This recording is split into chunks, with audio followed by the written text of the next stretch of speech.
શાસ્ત્ર કહે છે કે બ્રાહ્મણના હાથે જેનું મૃત્યુ થાય એની દુર્ગતિ થાય, પોતાના બાળકોની દુર્ગતિ ન થાય એ માટે ભગવાનના હૃદયમાં કરુણા જગાડવા માટે દ્રૌપદી વિલાપ કરી રહી છે.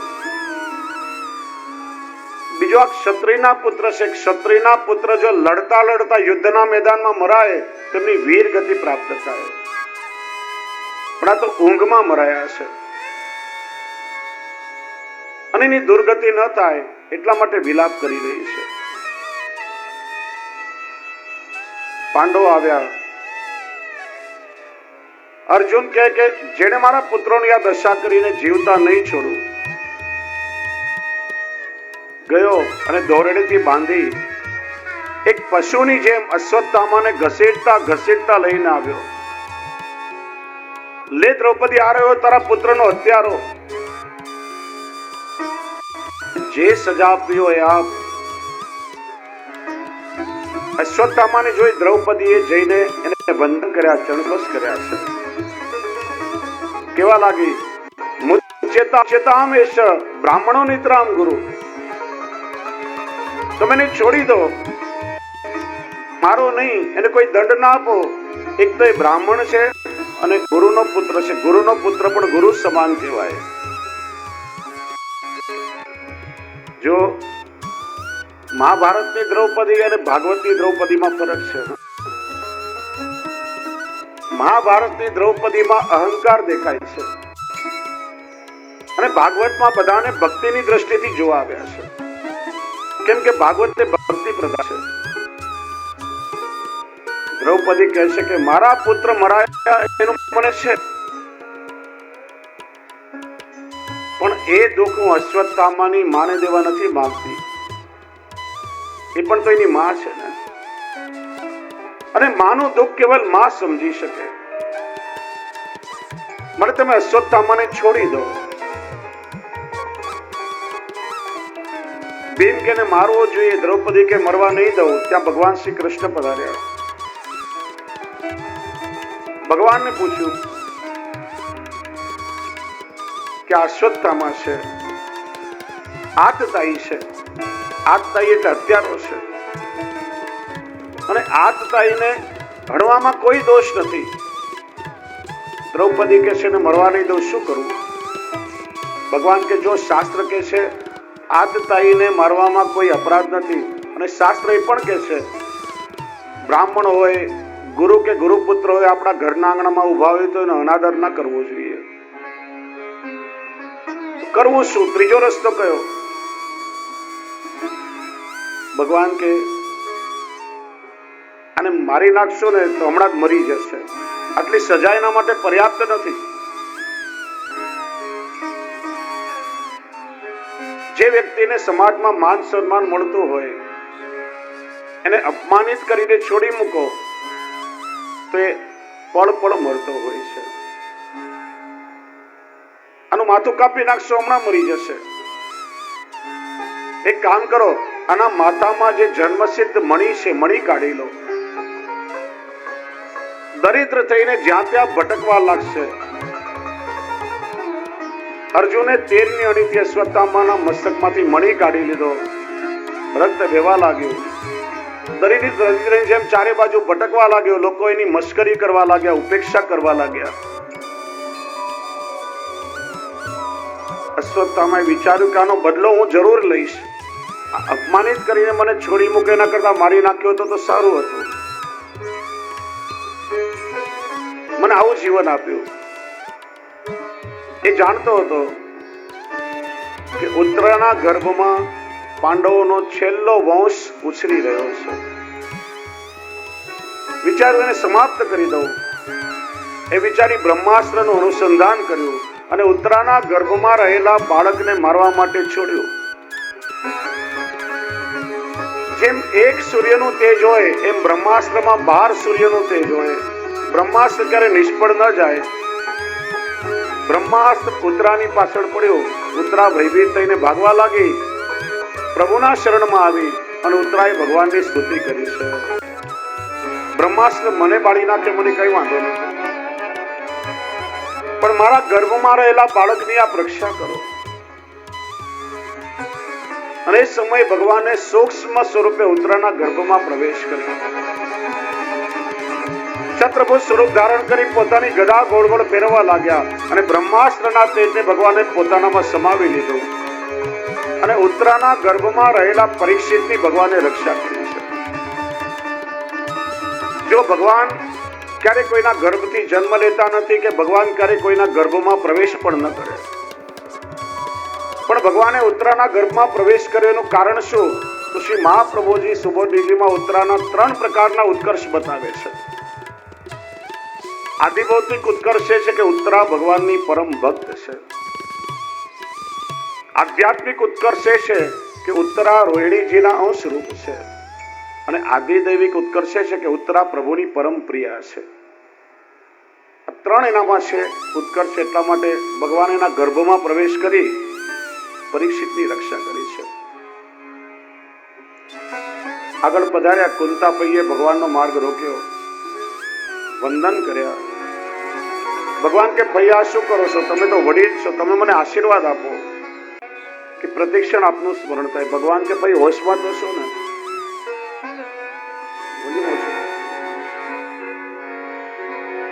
જગતના લોકો મારી પાસે સુખ માંગે છે,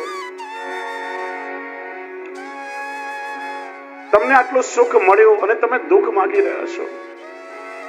કે ભગવાન હું સમજીને માંગુ છું, કારણ કે આ જગતના લોકોનો સ્વભાવ હું સારી રીતે જાણું છું.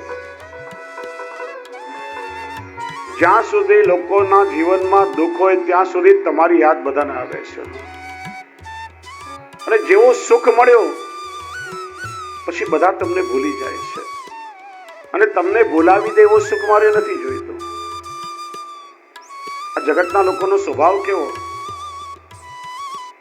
કોઈ બહુ સરસ કહ્યું, કોણ ભલાને પૂછે છે, કોણ બુરાને પૂછે છે.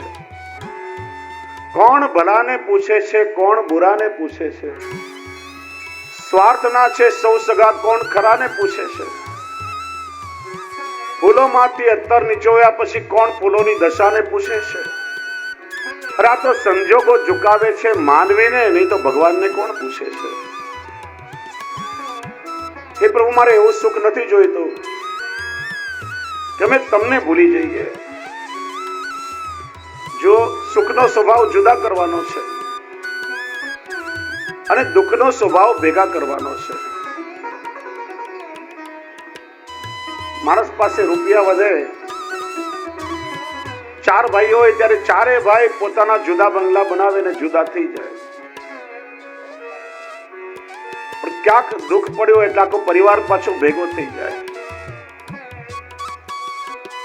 કુંતાજી કહે છે, ભગવાનના જગતમાં જે કંઈ મળે છે તે આપના અનુગ્રહથી મળે છે. આ જગતમાં સર્વનું કારણ આપશો. એટલા માટે વૈષ્ણવ ઉપકાર માનવો હોય તો ભગવાનનો માનવો, લૌકિક માની.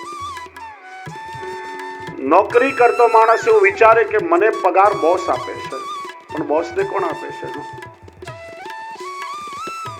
દુકાનદાર વિચારે કે આ ગ્રાહક મારી દુકાને આવે છે, એનાથી મારી દુકાન ચાલે છે, પણ એ ગ્રાહકને મોકલે છે કોણ? રૂમાંથી તમે કપડા બનાવી શકો, પણ એ કપાસ આપે છે કોણ? ઈંટમાંથી તમે મકાન બનાવો, પણ ઈંટ બનાવવા માટે માટી આપણને કોણ આપે છે? તમે સારી રસોઈ બનાવી શકો, પણ અનાજ તમને કોણ આપે છે? વાસ્તવમાં દરેકના મૂળમાં ભગવાન રહેલા છે. કે છે ને, એક પતિએ એની પત્નીને હીરાની એક નથડી ભેટમાં આપી. પેલી બહુ ભોળી રાજી થઈ, જે આવે ને બતાવે, જુઓ તો ખરા મારા પતિ કેટલા પ્રેમાળ છે. મારા જન્મ દિવસ પર આ હીરાની નથડી મને ભેટ આપી. બધાને બતાવે, પતિના વખાણ કરે.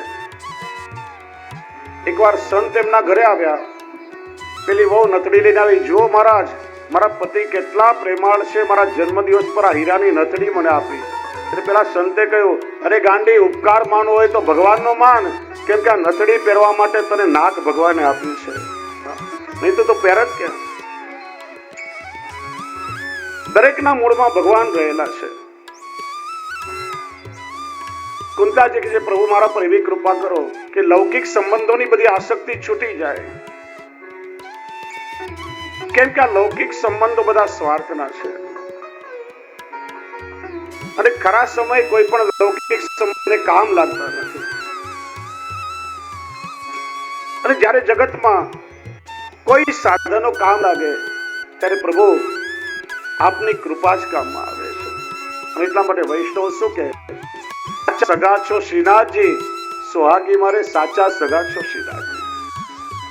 સાચું સગપણ હોય તો એ સામળિયા સાથેનું છે. લૌકિક સંબંધો તો આજે હોય ને કાલે ના પણ ટકે. સુરદાસ છે, સચ્ચે સ્નેહી નંદ કુમાર, મનુષ્ય જાતિ કો નાહી ભરોસો, માણસનો બહુ ભરોસો ના કરવો. આજે આપણા છે કાલે પરાયા થઈ જાય. શત્રુ ક્યારેક મિત્ર બની જાય, મિત્ર આજે હોય ક્યારેક શત્રુ બની જાય. માણસ બહુ ભરોસો. એટલા માટે સાચા સગા છો શ્રીરાજજી. સાચું સગપણ એ પ્રભુની સાથેનું છે. એનું કારણ પ્રભુ જીવનના અંતિમ ક્ષણોમાં જેને આપના દર્શન થઈ જાય અને ફરીથી જન્મ ન લેવો પડે. અને આજે આપ કૃપા કરીને દર્શન દેવા પધાર્યા. મને સૌથી મોટું પ્રમાણપત્ર મળી ગયું કે મારા બધા જ કર્મોનો અને જન્મ મરણનો હવે ઇતિશ્રી થઈ ગયું છે. 11 શ્લોકમાં પ્રભુની સ્તુતિ કરી. અદ્ભુત વિષય છે. 20 સ્તુતિ પર આખી કથા થઈ શકે એટલી અદ્ભુત સ્તુતિ કરી છે. ઘડિયાળના કાંટા આગળ વધી રહ્યા છે. 1 કલાકનો સમય બાકી છે અને તૃતીય સ્કંદ સુધી આપણે પહોંચવું છે. વંદન કરીએ. સ્વેચ્છાએ ઉત્તરાયણ કાળમાં ભીષ્મ પિતામહે દેહનો ત્યાગ કર્યો. ભીષ્મ પિતામહના મહાનિર્વાણ પછી યુધિષ્ઠિર હસ્તિનાપુરના રાજા થયા છે. યુધિષ્ઠિરનું રાજ્ય ધર્મ સંપન્ન હતું. ધર્મનો આશ્રય કરીને રહેતા હતા. અને પ્રાચીન સમયમાં રાજ્ય સત્તાની ઉપર ધર્મની સત્તાનું વર્ચસ્વ હતું. એટલા માટે આપણા દેશમાં રામ રાજ્ય હતું. ઘણા સમય સુધી આપણા દેશમાં રાજ્યની સત્તા પર ધર્મની સત્તાનું વર્ચસ્વ ના રહ્યું. એટલા માટે રાવણ, કંસ અને પૂતનાના રાજ્યમાં આપણે લોકો જીવ્યા. પણ એવું લાગી રહ્યું છે કે રામ રાજ્ય આવશે. આપણે આશા ચોક્કસ સેવીએ, કેમ કે ધીરે ધીરે ધર્મનું પ્રતિપાદન થઈ રહ્યું છે. જૂના સમયમાં રાજ્ય સિંહાસનની બાજુમાં રાજ્ય ગુરુનું સિંહાસન રહેતું. રાજાઓ ધર્મભીરુ હતા. ધર્મની પરિધિમાં એ પોતાની સત્તાનો નિર્વાહ કરે. મને એક પ્રસંગ યાદ આવે છે.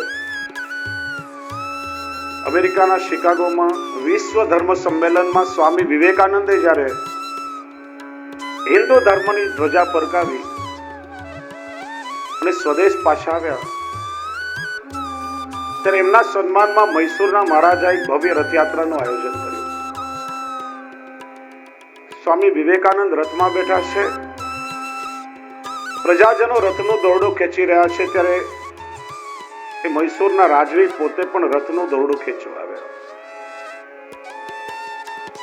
કોઈ નાગરિકે સ્વામી વિવેકાનંદને કહ્યું, મહારાજ તમે રથમાં બેઠા છો, આ રાજા રથનું દોરડું ખેંચે, સારું ના લાગે, તમે રાજાને પણ રથમાં બેસવાનું કહો. ત્યારે ઉભા થઈ આવેશમાં આવી હાથમાં ભગવું વસ્ત્ર ફરકાવી સ્વામી વિવેકાનંદે કહ્યું, તમારો રાજા કોના રથનું દોરડું ખેંચે છે? સ્વામી વિવેકાનંદના રથનું? ના, તમારો રાજા દોરડું ખેંચે છે ધર્મ અને સંસ્કૃતિના રથનું. જ્યાં સુધી રાજાઓ ધર્મ સંસ્કૃતિના રથને ખેંચશે ત્યાં સુધી હિન્દુ ધર્મને આંચ નહીં આવે. હું હંમેશા કહું છું, આપણે પહેલા હિન્દુ છીએ, સનાતન ધર્માવલંબી છીએ. મેં સનાતન ધર્મની વ્યાખ્યા કરી કે જે શાશ્વત છે, જેનો કોઈ અંત નહીં. અને જેટલા પણ સંપ્રદાયો છે આ બધા ભેગા થઈ અને સનાતન ધર્મ થાય છે. શ્રી મહાપ્રભુજી અને શ્રી ગુસાઈજી જેવા સમર્થ આચાર્યોએ ઔરંગઝેબનો સમય, અકબરનો સમય, આપણા ધર્મ અને સંસ્કૃતિ પર અતિક્રમણ થઈ રહ્યું હતું. એક હાથમાં તલવાર, એક હાથમાં કુરાન. ધર્માંતરણ કરો અથવા તો મરી જાઓ, બે વિકલ્પ. ત્યારે આપણા આચાર્ય ચરણોએ પોતાના જ્ઞાનથી, પોતાના પ્રભાવથી, ચમત્કારોથી આ રાજવીઓને નમાવ્યા અને હિન્દુ ધર્મની રક્ષાનું બહુ મોટું કાર્ય કર્યું. શ્રી ગોકુલનાથજી ઔરંગઝેબ જ્યારે કાશ્મીરમાં હતો ત્યારે 6 મહિનાનો પ્રવાસ કરી ખુલ્લા ચરણોથી કાશ્મીર પધાર્યા અને માલા તિલકની રક્ષા શ્રી ગોકુલનાથજીએ કરી છે.